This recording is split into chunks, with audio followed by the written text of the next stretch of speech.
So we're here for the first ever interview for Check the Breeze with the one and only Hugh Hendry. Hugh, can you tell us a little bit about yourself? What's to say? I'm the asset capitalist. Okay. Former global macro hedge fund manager, living the life here in St. Barts. And for, I don't know why, but for sometimes I get glimpses of the future. I resonate and I vibrate and I see things. I'm the most unlikely finance guy, and I'm out to tell the story that finance doesn't have to be about linear lines and wearing suits and looking at spreadsheets, that it's like a blank canvas and we can think of it creatively. And so I'm having a camp here in St. Barts, and I'm out there writing, and I'm trying to say there's another way to make money. You don't have to be a douchebag. What would you do differently in your hedge fund environment before versus if you were to restart one now? What I did differently? And with the environment specifically, like in your office or where it would be? Oh, I wouldn't change any of that. So the conflict with I am very content and very satisfied that I achieved tenure, Tenure. I had the great distinction and the great honor of managing a speculative book of capital of other people's money for 15 years. It was an activity that filled my jam jar was filled with pebbles of joy as opposed to sand of noise. But the eternal conflict was fitting in, like being what is the expression, a square peg in a round hole? And so from time to time I found the money is conservative, and from time to time I was compelled to be less me, and more financially successful. And I have to say, I don't know if I ever really found a solution to that, but I think if I was to do it again, I'd be more resolute and confident in who I am. About confidence, what's your strategy, what's your secret to your own confidence? I'm a paranoid schizophrenic. Okay. So I quite literally, I hear voices in my head which lead me to take investments, to risk other people's hard-earned capital. And when I do that, I think, oh my God, I'm crazy, and I get really fearful. So I'm a paranoid schizophrenic. Now, the voices in my head would come from looking at, for some reason, again, so I said to you, I finished my hedge fund career. I had 15 years and it ended in 2017. I've been here ever since. And I don't have a Bloomberg terminal. I'm not tapped into the masses of the universe. You know, I'm not like reading investment books, etc. And yet somehow I see stuff. You said that good managers know when to exit. When did you know to exit? I think what we were talking about was one of the best questions you can ask speculators is, when do you know you're wrong? Mm-hmm. And you should have articulated, you should know when you're wrong. We've been discussing this week this tragic story of the death of Mike Lynch, the former chief executive of a British technology company, Autonomy, which was acquired by Hewlett-Packard in 2012. And then Mike was subject to a very, very long-running legal dispute with U.S. Justice. The claim from Hewlett-Packard was that he had committed he'd fraudulently misrepresented the revenues of the business. He won that case almost like against the odds, and he found himself free. And 6 weeks later, he's on his super yacht off the coast of Sicily, and it sinks. He has a party to thank everyone who stood by him. Yeah. And 6 of his close and tragically his young daughter, they die. And we were just reading. There was a quote from the chief executive of the boat company who manufactured the boat, and he said, "This boat is unsinkable." Right. So, and it's like, honey, your boat is 55 meters below the sea level on the seabed, and you're telling me it's unsinkable. right? So I don't think he's articulating when he knows he's wrong. Do you know what I mean? And that's a kind of metaphor that I see constantly repeated. It's an emotional energy discharge where people buy things because I call it the conceit and arrogance of well-formed arguments. They kind of logically construct narratives of the future, and they're like, wow, I'm going to make lots of money, but they're buying things that are going down, so they're on a sinking boat. So this whole notion of exit or knowing when you're wrong is like when your feet, your ankles, when your knee, when your waist gets wet, start swimming, right? 'Cause otherwise you're going down. So there's You talk a lot about being like spiritual aligned and emotionally aligned. Did you ever find that you would use your spiritual or emotional senses when making investments or decisions? I mean, what is spirituality? You know, it's a vexed subject. I mean, I am That's a turtle. the turtle, yeah. Well, that's the turtle. Oh my God. Only Can we in, take that up? only in St. Barts. Are you picking that up? I guess. So on a spirituality perspective, I was always my role model was. Are you going to hold? I guess I can hold them. George the turtle. I guess we could put that question on pause. What made you fall in love with turtle. the island and the turtle? I guess we could just. Don't put him. He's going to bite my toe. You I don't. thought you're not scared of anything. Put him back down. Let him be. Anyways. Let him be free in St. Barts. They're kind of actually speedy. Yeah. Okay, bye, buddy. Give him a carrot. Aww. Oh my God. Summer camp, people, August 17, so that's a Sunday, to 22nd, 23rd. I don't know, you never have to leave, just come and stay. I've got 4 places, 4 lucky people. It's like Charlie and the Chocolate Factory. Will you get the golden ticket? Golden ticket will cost you $25,000, but you'll stay with me at Blanc Bleu, and you will become a lifelong friend of the Asset Capitalist. Think about it. 15,000. I've got about. Depends, maybe 5, maybe 10 tickets there, and that's proximity. That's in the neighbouring villas in the most beautiful neighbourhood of St. Barts by the Gouverneur Beach. And then for 5,000, come as you wish. For 5,000, we'll give you 4 or 5 nights of accommodation, and we will give you the conference, and we'll give you again access to me, and we'll give you cocktail receptions every night as the sun sets. Come, August 17th. What are you waiting for? And if you book, where are we now? If you book in the next 2 weeks, I'll give you 10% discount. Use the code ACID, capital letters. I'm making it up. August, be there.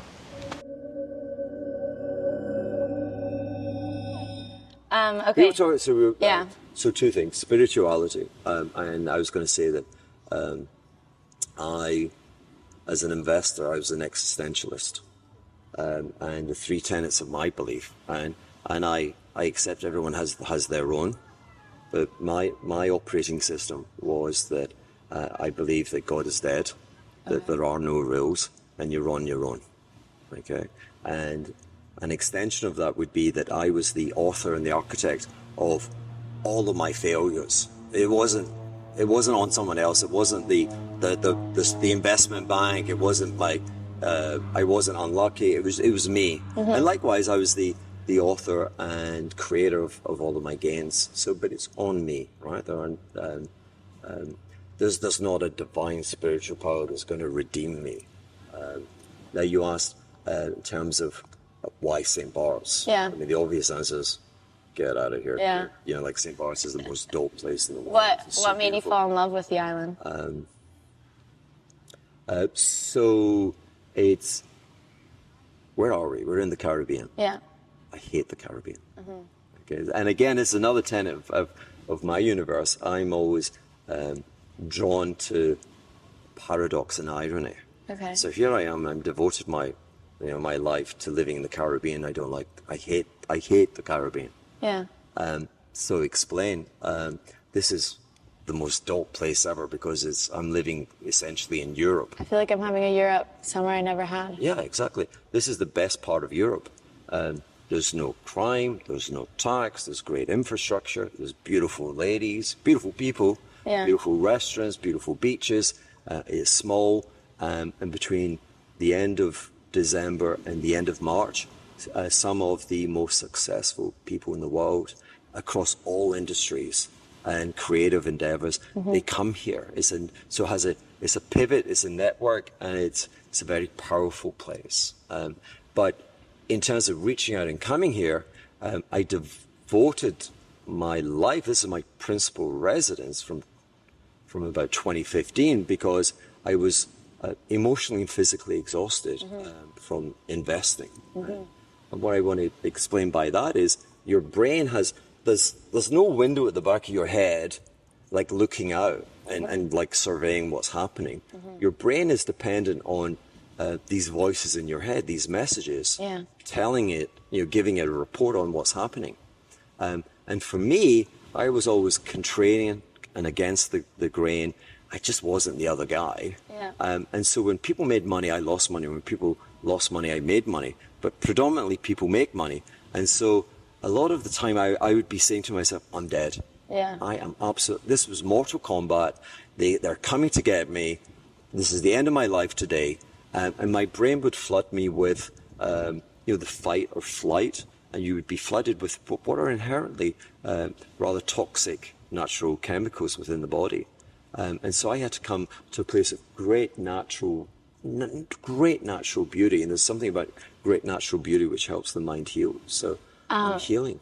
If you could describe St. Bart's in one word, what is the word that you would choose?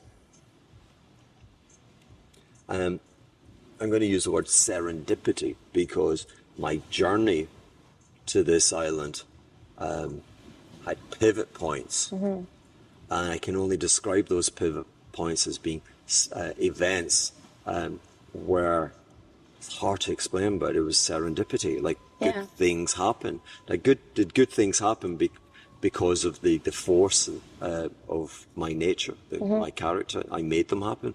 But at the time I was like, what the fuck? Did you have a dream growing up, something specific?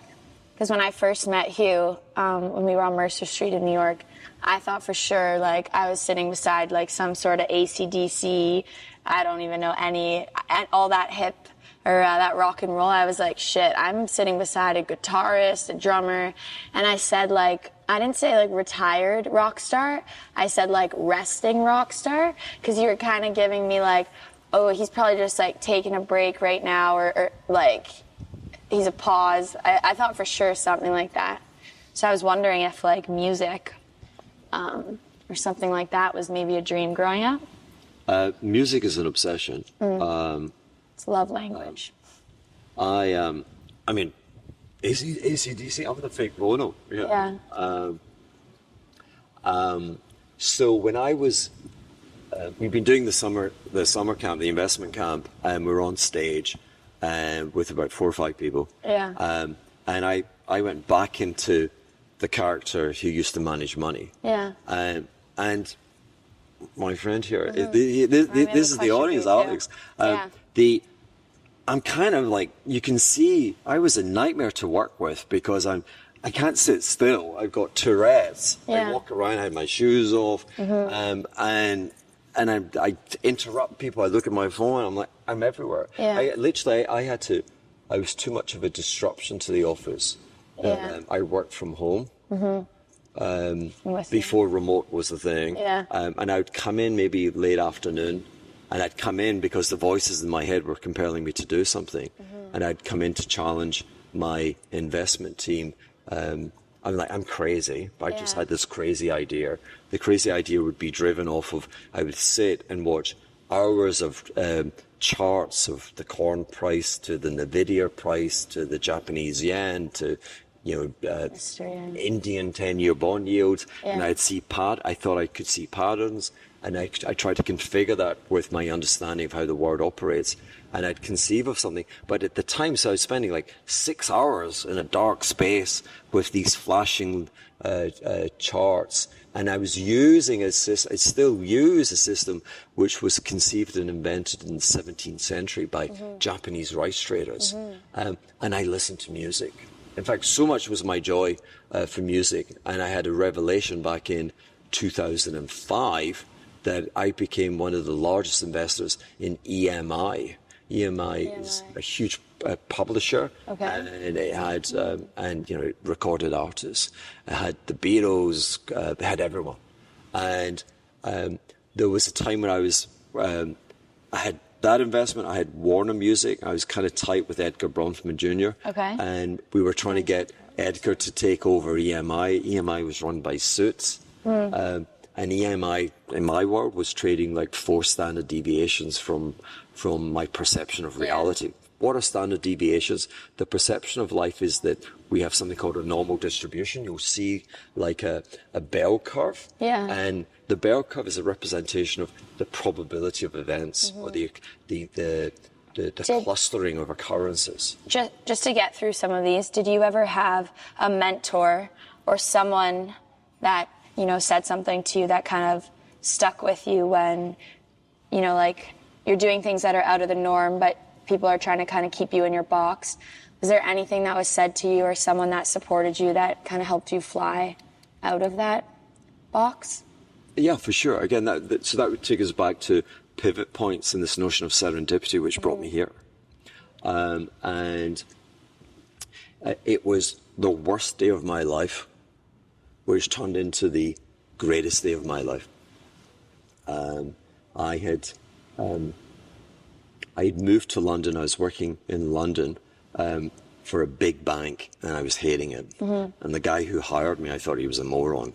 And on this fateful day, my boss was feeling poorly, and he called in sick. And he asked if I would attend a lunch and take notes on another portfolio manager. And I thought, I can't fall any lower here. I'm now the guy that takes notes on money, like the people I want to be, rather than being the guy, I'm the guy taking the notes. And I was furious. But on that day, I met my mentor, and we was it Lennon and McCartney. We vibed really, really high. And at the end of the lunch, he suggested that I come to his house that night and have supper and discuss the world more. And it was just back and forward, It was really electric. And at the end of this evening, he said, "You're one of us. You're a pirate." Here we are in the Caribbean. "You're a pirate, and I want you to join." And I was like, "Join what?" And it was a hedge fund. I didn't know what a hedge fund was. And this was in the year 1999. And that day changed my life. And again, it took me here. Now, so I joined with him, and I have to say that there are many forces of nature within us, demons and good things. And he was a brilliant iconoclastic thinker. But I'm using past tense not because he's dead, but because his reputation has been destroyed by his awful behavior. He was a touchy-feely person. He intimidated people, and he's been taken down for that. I do not make excuses for that, but all I can say is that there are many forces, and he was my finishing school in terms of the education of being a speculator. And to answer your question, my dear, he said to me, the 3 most powerful forces in being a speculator, or indeed to enjoy a full life, you've got to practice, you've got to be playful, you've got to be curious, and you've got to be mischievous. And if you put them together, you're going to be okay. You're going to vibe high. Love it. Okay, we have a few left, but just to kind of take like a quick break, I had a Bank of America sales and trading associate that went to my university, and I asked him if he could send me a question, and he wanted to know what you think the meaning of life is. What's his name? Nicola. Do you know him? Meaning of life? Yeah. Might have to cut that out. I'm not too sure if he's... You only got 30 seconds. Yeah, let's Your do bank, so the most relevant friend you have in finance And that's his question. That's his question. And he's the one that replied. Tell me about the meaning of it. Okay, I know. What did he offer? That's what he offered. He had just replied because Hugh, when I first met Hugh, he told me to be more courageous. So I kind of just threw him on my Insta and quoted it, and I said -HH, and I've kind of just I've thought about it every day. And he replied and said, I watched his Bloomberg thing this morning, how do you know him, blah, blah, blah. So I was like, I'm going to interview him, give me one question, anything. And that's what he asked. Okay. So again, if we go back to my mentor. Yeah. I was fascinated by this guy because he was larger than life. He was physically large. He was intellectually large. Like I say, he was intimidating and a bully. But I'm a tough guy. I stood my ground. And the thing that I was amazed, the thing that fascinated, the flaws fascinated me. But the thing that I thought about most was on his tombstone, and of course this kind of is a bit double-edged now, given he's subject to. When you die, what do you want people to remember? Well, indeed. Well, so I was thinking when he dies, what it would say on his tombstone, and I'd look, and I knew what it would say on his tombstone, and I was like, I can't see the words on my tombstone. I can see his, and you know what? I like those words, and it would say, "This motherfucker enjoyed every single day." Literally. Now he took it to excess. I'm not looking, to cross lines with anyone, but if you should leave this life with a blank tombstone, and you should ask your closest and dearest to write the tagline, and I'm hoping and praying and saying, HH, oh my God. Yeah. I mean, he was a bit heavy, but there lies a guy that enjoyed life.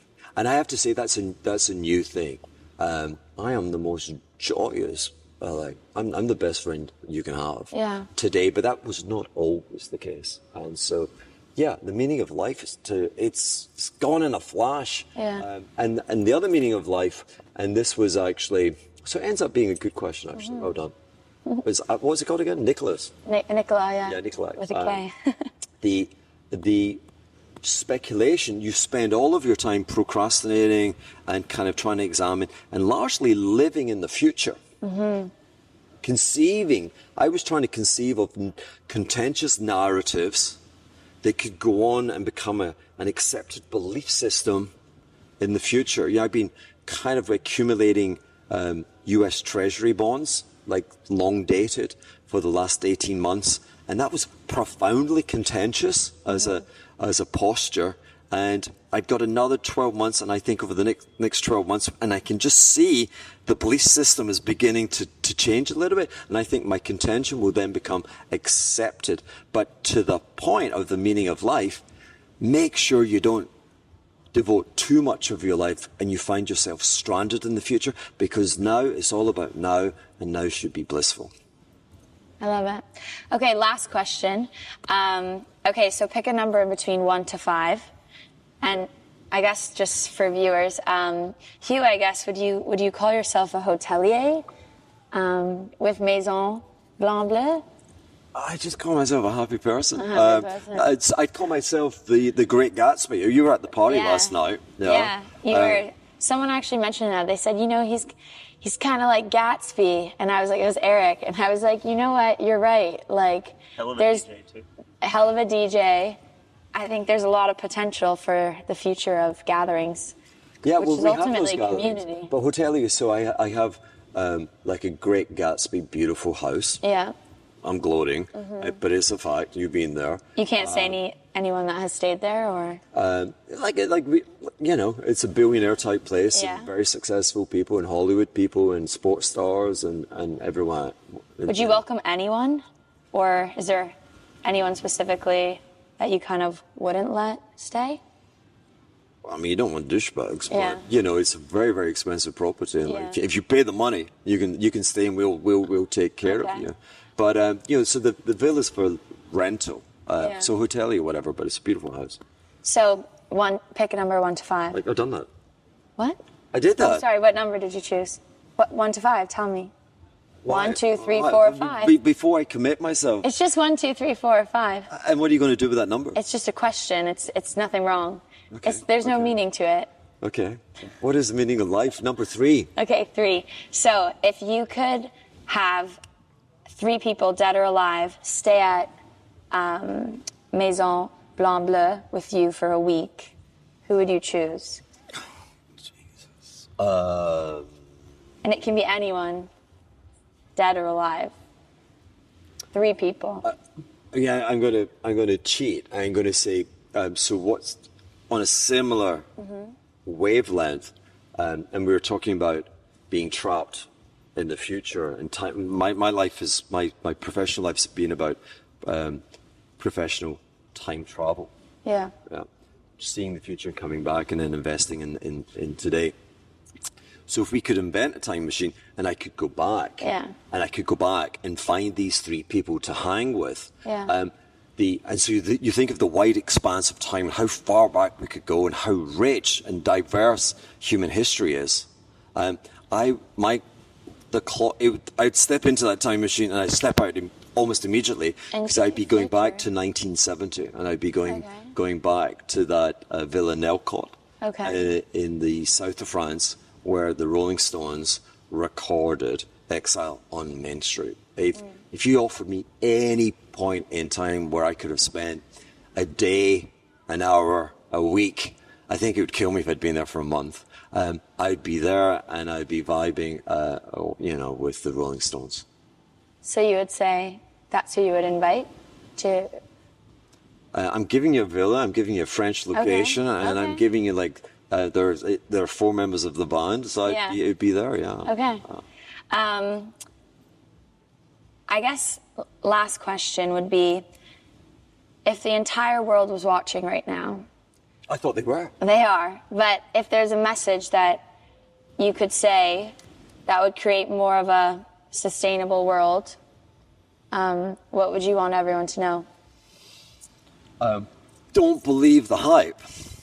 I love this song. Do you hear that? It's like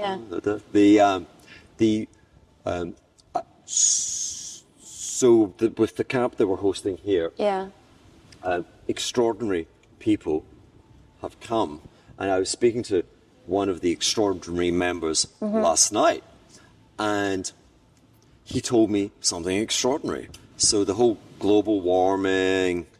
You were talking about making life sustainable and reducing our footprint and preserving this wonderful place. Did you know that when you let's see if I get this right, raising the temperature, the more the CO2 that we have in the atmosphere, the less light that plants need to flourish, and with the advent of the rise in CO2 emissions and atmospheric levels, the planet is becoming greener. It's supportive. And if the global temperatures rise by, I think he was saying 2.5 degrees, the Saharan desert would no longer be a desert, owing to having all that carbon in the atmosphere. So life is complex, and you should challenge. And I'm not saying, hey, all I am saying is, whatever you say to me, I will not accept. I will consider it, and I'll I'll go back and I'll reflect, and I'll try and find flaws in it before I accept it. Okay. I guess we'll get you in here for one question. I'm going to set a timer for 1 minute. Okay, and you have to pitch your idea, what you were talking about with Tom at the table over there, here in St. Bart's, what you wanted to do. Okay, so you have to pitch it in 1 minute to see if he would. We might do an introduction. Okay, yeah. I also think I'm from the future, not as far as Hugh. Hugh has seen everything in the distance. I'm just starting to see glimpses.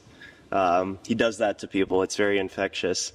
You start seeing things, images, visions. And the vision I had for St. Bart's was a hookah lounge.